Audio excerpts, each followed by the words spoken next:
Hello and welcome. This is an A2 video for economics, OCR economics. I forgot what exam boy it was.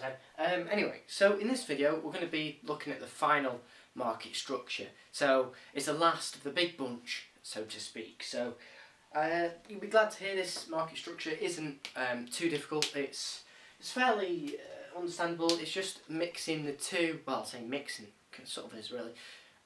Might be a way to think of it. It's called Monopolistic Competition. Obviously, because you clicked on the video, you're not thick. Anyway, it's combining obviously Monopoly and perfect competition. You can guess by Monopolistic Competition. Anyway, okay. So what we're going to be doing in this video, just going to be saying what monopolist. I'll just be covering the market structures. Just to recap, because it is the last video, so to speak, so I won't be doing a big recap on all the market structures, but I'll be just going over that market spectrum diagram again for those who've forgotten what it was, just a recap as well, and give you some extra minutes that you've been revising for. Also, I'll just be going over what monopolistic competition is. Obviously, that'll be shown in the market spectrum. I'll include that in there as well and show you whereabouts it is. And then I'll be using that to explain some of the features of it. Saying where it is on the market spectrum diagram and saying, okay, here it is, and then this is why it's here because of the features it's got. We don't just randomly plonk it there. And then I'm going to be going on to the short run equilibrium diagrams, the long run equilibrium diagram, or the short run equilibrium diagram, there's only one, and the long run equilibrium diagram, there's another one. And then I'll be just pointing out some various bits and tips and mentioning the inefficiencies in relation to the long run, because generally that's what you consider. Okay, so let's kick off with our first one, the market spectrum. Now, as I said, we've already done this in a previous video, but I just wanted to recap it in case you haven't watched that video. So the first market structure, this end of the spectrum, we always call that perfect competition. Now, don't forget, perfect competition does not exist in the real world. And that leads us nicely on to the one that we're going to study today, which is monopolistic competition, which we said it was an accumulation of two extremes. But why is it down here? Well, that's a question we're going to answer in a few minutes. Okay, so perfect competition, so that doesn't really exist, and the closest thing to it is monopolistic competition, which, as I said, I'll explain in a minute. And then we had your oligopoly. And then, for those of you that are really smart about it, we had the duopoly, which is just a monopoly with two in it. And then we had monopoly at this extreme. So that's spelling that. So, anyway, that's what the market spectrum looks like. So, as you can see, we've got our monopoly extreme here and our perfect competition extreme over here. And we said at this end is a very low N firm concentration ratio, which said N firm is the top N firms in the market, their market share combined together to give the N firm market concentration ratio. So it's going to be very low over here, very high over here. And as we go up the market spectrum, because there's lower firms, there's more dominant firms. Therefore, they've got a higher degree of price making power. So there's very low price making power. There's not any. Whereas up here at Monopoly, they have every power, but they're still constrained by the demand curve. Don't forget. So that's one key thing to watch out for. I mean, obviously you could look at it in various different ways, but I don't want to bore you to death. We're just trying to keep it quick and easy, because I'm assuming you already know this. We're just recapping it. Okay, so as I said, we're going to be looking at monopolistic competition today. Now, before I rub that out, because that's what I normally do at this stage, I'm going to use this spectrum to just talk a little bit about monopolistic competition before I start writing down a load of words and facing the board and you looking at the back of my head, which is as good looking as it is. I don't think that's something you want to be doing.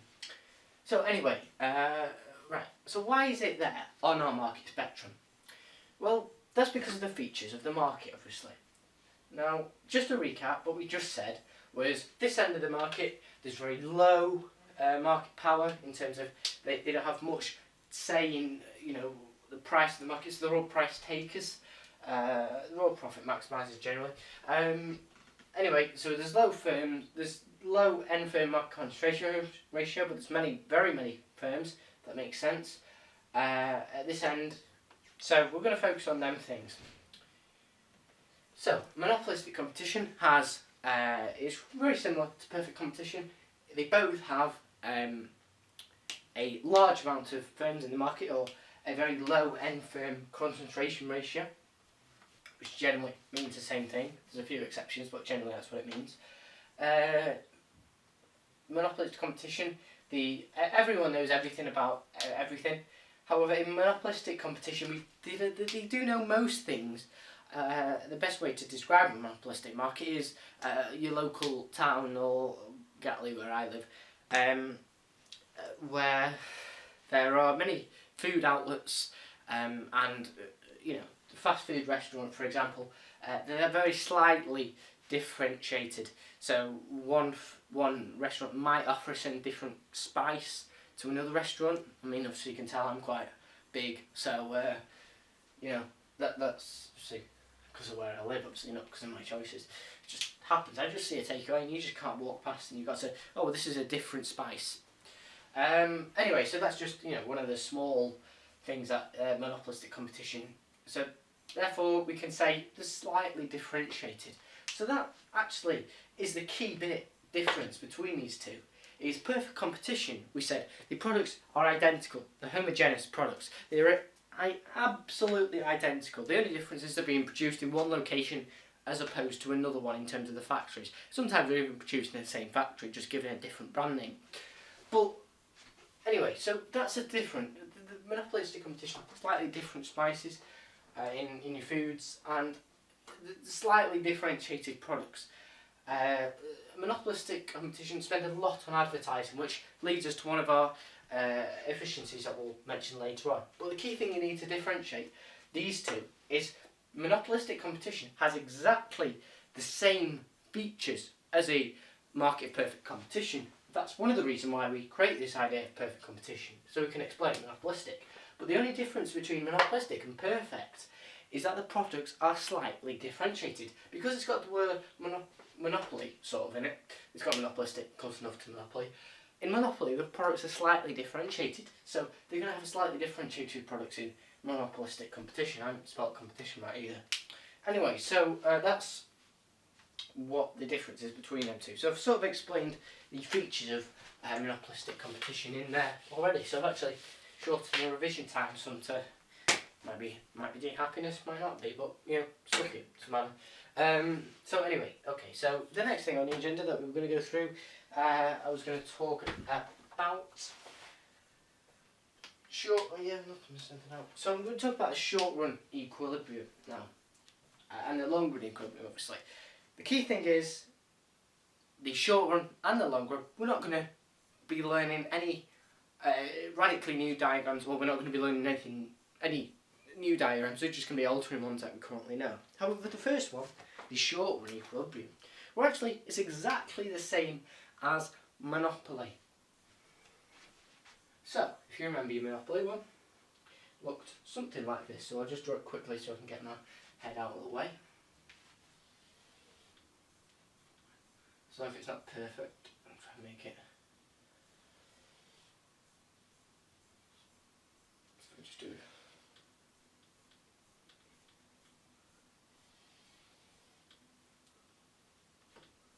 So MC is equals to MI, profit maximisation.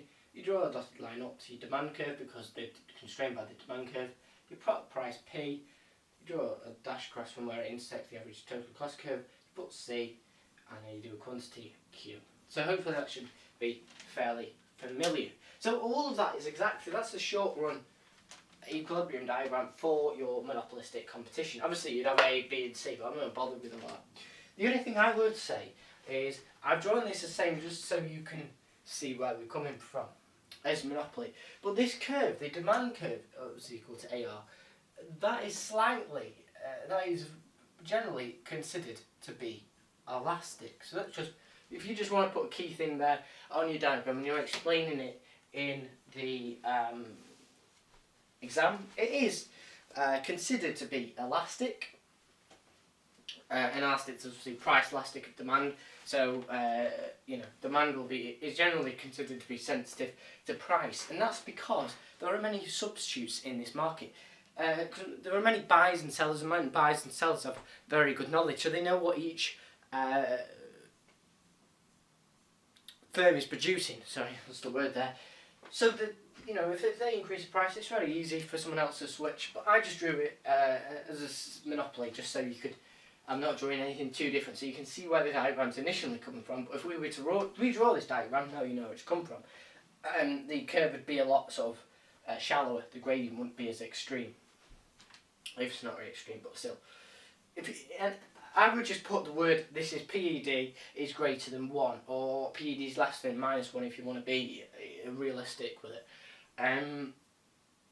Or greater than -1, whatever you want to say. So, that's why we have to put elastic there, because there's many substitutes in the market as there are many buyers and sellers. So that's a short run equilibrium, very good. But you should be saying, okay, well, monopolistic competition. We've done monopoly part. What's the perfect competition part of the diagram? I mean, that's the market one. So that's the individual firm. But how do we relate perfect competition to this and imply that into the long run? Well, we don't draw anything new. That we still have the diagram there. That's the diagram's not going to change too much. It's just what curves are going to shift in this diagram. Now, if we think back, what we just had there is the monopoly diagram for short run and long run.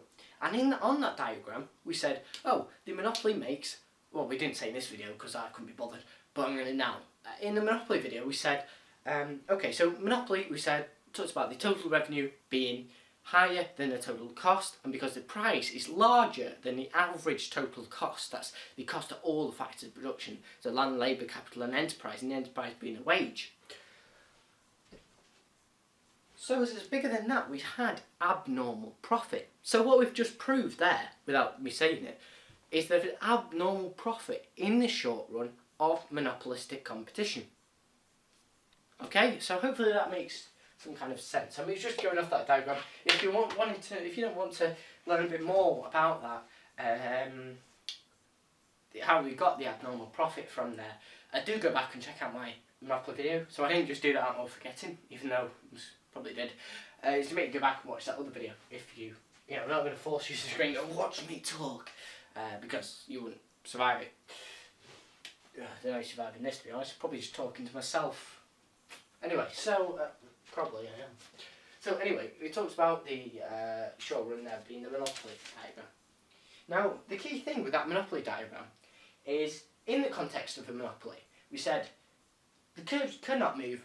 They won't move because there's only the abnormal profits are eroded by competition in the long run, but not in a monopoly market, because there's very high barriers to entry in the context of a pure monopoly. We assume there's no firm that's going to be able to break these barriers to entry. I mean, obviously you have to be wary in case a firm leapfrogs the technology and is able to get into this market with a product that is so much better than anything the monopoly can possibly produce.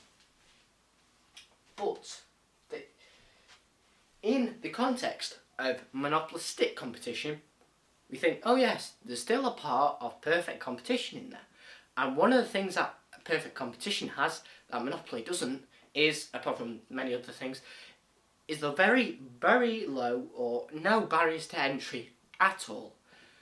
So, abnormal profit, firms enticed by abnormal profit, nothing to stop them joining. What's going to happen? Well, they're going to join, obviously. Now, one thing as well that, as we said, the features of a monopolistic market are exactly the same as a feature of perfect competition, except the products are slightly differentiated, which is no biggie, but generally we consider the features to be the same. Now, there's no barriers to entry in a market of perfect competition, and that they are all price takers, such as the one we had on the board there, monopolistic competition. They are all price takers because that's a feature that they both share. Now, if they're all price takers, then the market is going to look something like your standard supply and demand diagram, something like that. So, I mean, it's a similar thing to perfect competition. We had your price there, your equilibrium, we'll call it E, and your quantity Q. Now, when the suppliers join the market, there's going to be an increase in supply, so the supply curve shifts to the right to S1. Now, I've done it a little bit extreme there just to show you, but this should be basic F581. You're going, well, why are you showing us this, you complete and utter buffoon? Because we already know this. Good, if you already know that. Shows you've been recapping perfect competition quite well. Now, that's what happens because there's no barriers to entry. That's the market. There's been an increase in the number of firms. There's been an increase in supply in this market, which, as you can tell, has reduced the price. Now, as I said, a common feature, like shared by both perfect competition and monopolistic competition, is they are price takers. So, this being the market price is reduced, the price for the firm, the price that they accept, has to have also reduced. Now, if the price has got to reduce, the demand, because there's been new supplies entering this market, they've taken some of the custom away from the current, because they can't just produce new consumers. Well, they can, but they can't just, it just happens that they take away some of the consumers, because they go, oh, it's a new restaurant, oh, I'll try that out. I mean, I'm sure if I saw a new restaurant, I'd go, yeah, I'll try that out. I mean, food. You know, it might be nice. So anyway, you have to try out. It's just the law of the land. Going back to like 1870 and whatnot. So anyway, strange thought there. So, yeah. So anyway, these new firms come away and take the demand away from the current firms. So the existing incumbent firms, the firms that already exist in the market. So what we had there before was we had our demand curve, our marginal revenue curve, average total cost curve, and our marginal cost curve. So I didn't draw it on just because I need to do something first. Now what we had, because the demand curve is going to reduce for this firm. So how do we show that? Now we are going to shift the demand curve, but that's not just what we're going to shift, because the marginal revenue curve is also going to shift as well, because they're essentially the same sort of thing. The marginal revenue curve being the revenue that is generated from the next unit sold. So if the demand curve shifts, the marginal revenue curve shifts. That's just, as again, the law of the land, or the law of economics. So the best thing to do with this, instead of drawing your demand curve first like we did before, I'm going to talk you through how to draw it, which is actually one of the things on the agenda. Now normally, as I said, we draw the demand curve, we draw a marginal revenue curve, total cost curve, and your marginal cost curve. But that's not what we're going to do. We're also almost going to do it back to front in this case. So that is purely because it's easier doing it this way. So if we draw our average total cost curve without anything on, it's going to look something like that. Now, before this cut through our demand curve, and if we drew our demand curve on like we would normally in the short run, the demand curve would look something like this. Yes? But as we've shifted the demand curve over this way, it's going to have something like that. Okay? So it's going to be D1, something like that. So that's why it's easier to draw the average total cost curve, because if we'd have drawn this first and then gone, oh, well, let's draw the demand curve, and we've ended up making a mess of it, it's easier to draw the average total cost curve first. Now, we're not going to draw it, even though I just drew it like sort of correct then. It doesn't actually look like that. It kisses. I'm going to show it kissing the average total cost curve. So it's sort of tangential. So I have to apologise if mine's not perfect. It's a lot harder doing it at the board. So anyway, it's your demand curve there, and then it's your average total cost curve. We draw the rest of the curves on as normal. So your marginal revenue curve goes like so. Right. However, before we draw our marginal cost curve in, it's easier to go, okay, so that's what we've got so far. Where does the price occur? So this is average revenue, by the way. Well, this is where the marginal cost curve intersects the marginal revenue curve, and it has to also go through the bottom of the average total cost curve. Okay, but if we're in the short run and if we're in the long run, the abnormal profit has been eroded, so the price therefore is equal to the average total cost. And if the price is equal to the average total cost curve, we have to find the point where they intersect it or they touch each other, and then draw a line down from that. Mine's actually that's not gone well because I haven't drawn my marginal revenue curve flat enough. Sorry about this. So anyway, you draw a line down from where your demand curve is tangential, touches your average total cost curve. So if we draw a dotted line down from there, that gives us our marginal revenue curve. Therefore, we can draw the line through this that goes through our bottom of our average total cost curve. So it does end up looking the same, but there's a few key things that you need to have. You need to have the demand curve touching the average total cost curve as a tangent, the marginal cost curve going through the line that goes down from the marginal revenue curve. So basically we're redrawing the diagram we had before, where this is the point of profit maximisation, remember, and we draw that up to our demand curve, which, because we're earning abnormal profit, is equal to the average total cost curve, and then we do what we did before. That gives us our price there, and then we draw a line down from that to get our corresponding quantity. We're going to call this Q1 as that's P1 because this is D1 and MR1 because we've shifted them, remember. We could redraw our D and MR there, but we just get confused with what we were looking at. So I've done that for simplicity. Now what we'd normally do is, you think, oh, I'll draw C here and dash that across, but that'll be from our marginal cost curve, and we get our cost from where the price line intersects the average total cost curve, when we go up from the profit maximising output level. But because we are at the profit maximising output level for the price, so the price therefore P1 is equal to the average total cost. And that's pretty much what we said up here, the price is equal to the average total cost.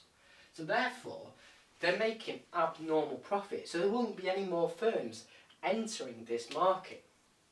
So that's the long run diagram sorted. So basically all that's happened here is, because it's like Monopoly, except now they're allowed to move into the market because there's no barriers to entry, which obviously erodes this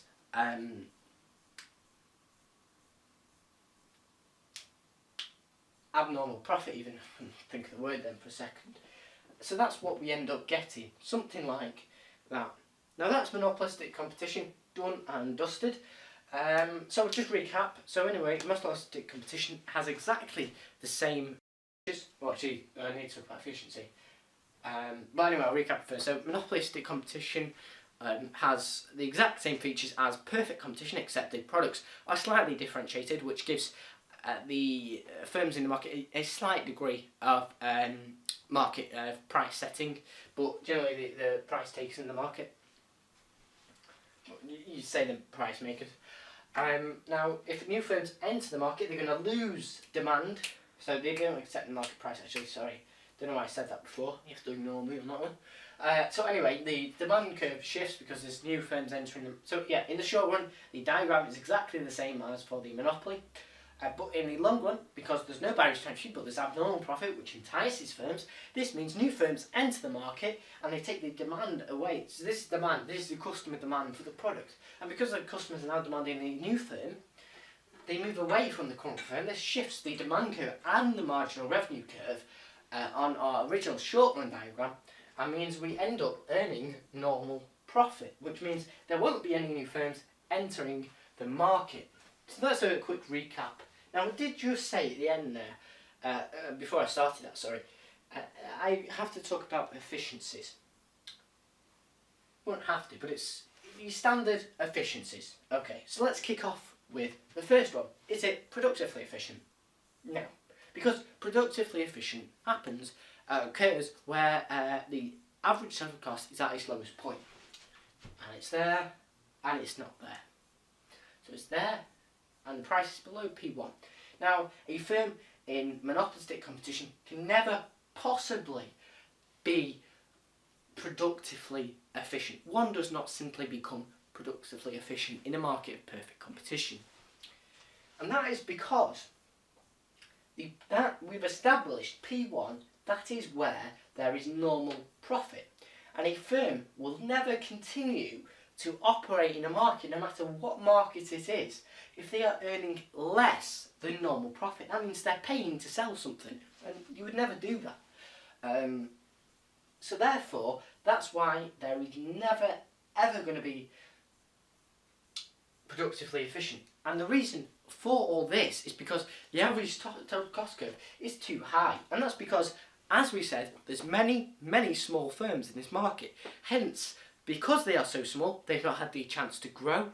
The size of the market hasn't particularly grown. So there's no opportunities for them to see increasing returns to scale. So therefore, they haven't exploited economies of scale. Hence, the average total cost curve is quite nicely high. So that's why they can't exploit economies of scale. That means they can't profitably, abnormal profitably, produce, or normal profitably, produce at the lowest average total cost. So therefore, never ever be productively efficient. Move on to the next one you're most commonly familiar with, elective efficiency. Now this is an interesting one.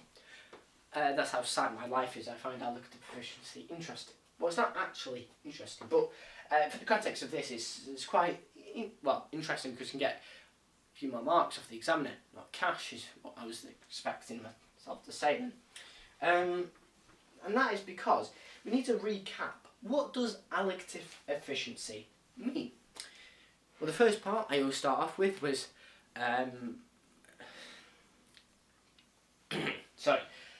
the price is equal to the marginal cost. If that's the case, then yes, they are electively efficient. Marginal cost, price, no it isn't. So therefore, it's not electively efficient. However, elective efficiency is when the consumers, the firms produce for the consumers, they fit their needs and wants, and the consumers crying, you know, I haven't got a pizza for $2.50, and it hasn't got this soprano little bit in the middle, and I'm going to cry about it and be a baby. Some people do that, not me at all. Joking, I don't. Anyway, so basically, because there's a lot of choice, there is elective efficiency. So you could say they are elective efficiency. You could use the same explanation for perfect competition if you want to. Now, the next one might not be so strikingly obvious, is dynamic efficiency. Now, we said dynamic efficiency occurs, it's not complicated in terms of is it or isn't it, it's just complicated in remembering it, because it's not one you think of in terms of efficiencies. I don't know, just went on my home for you. So, anyway, dynamic efficiency is where they update the product range and innovate technology. Now, to innovate technology requires research and development, which requires abnormal profits. Cash. We just said here, Sean, no problem, abnormal profits. But research and development takes a long time, leads into the long run, by which time the abnormal profits are gone. And why would you want to waste money on abnormal profits when people can just copy it? So it's not going to be dynamically efficient. Excellent efficient? Possibly. Although they are profit maximisers, so they would want to reduce their profits, so I would say they are efficient. So that's just a key thing there. The features we talked about before. So that's just another bit of information. And why we use this diagram in the long run to comment on whether efficiencies actually take place within the market. So hopefully I haven't bored you to death on that one. As I said, any questions or anything about this video, please don't forget to comment, and I will try and get back to you. If you want me to create I've said this in the last video as well, so for those of you, I apologise, you can just switch off now if you want. I'm assuming you will do anyway. I've got a revision guide out at the moment, so if you would like a copy, please email me and I'll try and send you over one with keynotes on this course, so you don't have to keep listening to me, you can actually read what I write, which, you know, not only got to listen to me, you also get to read what I say, so can't get any better, can it? Anyway, so, you know, it's just a quick thing there. Hopefully it's not knocked you to sleep, and we'll hope to see you in the next video, which won't be about markets. It's going to be about something else. I'll leave that to the next video. Thanks for watching, and we'll see you in the next video.